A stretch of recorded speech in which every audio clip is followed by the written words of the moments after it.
Here? Oh, that was good. You can hear them fine. Good job, Grant.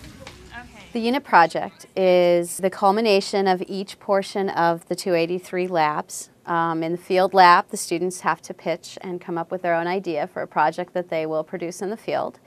Same thing for the studio, except they have a studio project that they need to pitch.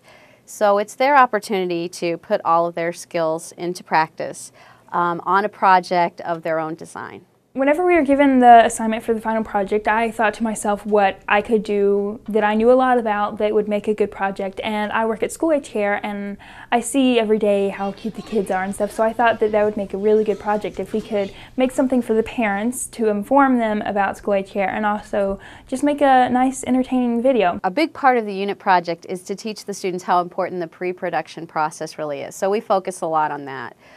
They start out by pitching their ideas in class, and they have to write a log line and a treatment.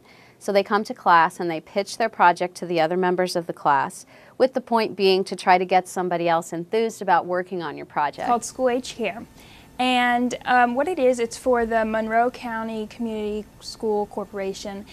And they employ Indiana University students. And then the students vote for the projects that they would most like to work on, and we assign them to teams. Teamwork is very important whenever you're doing your projects in this class, because if one person isn't doing their job right, then it affects the whole project. So work together, and also if you leave it all on one person, it can be a lot of work. Then they have some activities that they need to get done before the next lab.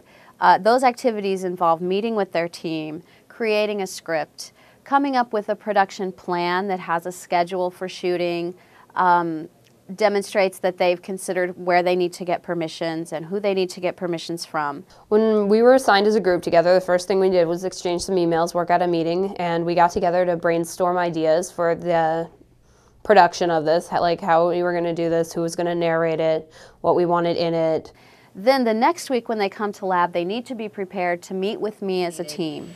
You could probably cut that down to a very brief sentence and give us visuals of the staff interacting with the children. Visually we could... The production process starts in the next lab. There's 2 labs devoted to actually creating the project, and the first lab is all about shooting.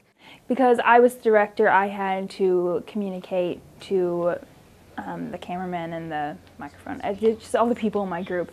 And also I had to work with the kids.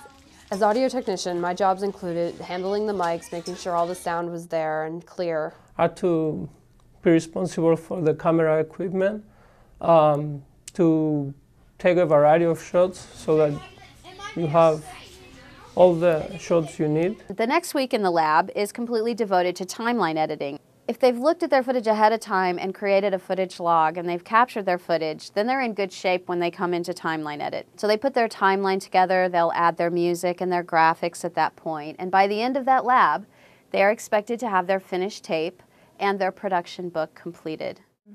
Looking back at the project we did, I'm pretty proud of it because there were mistakes and they bothered me a lot at first.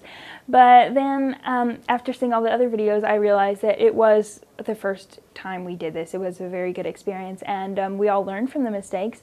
And I think ours turned out pretty well.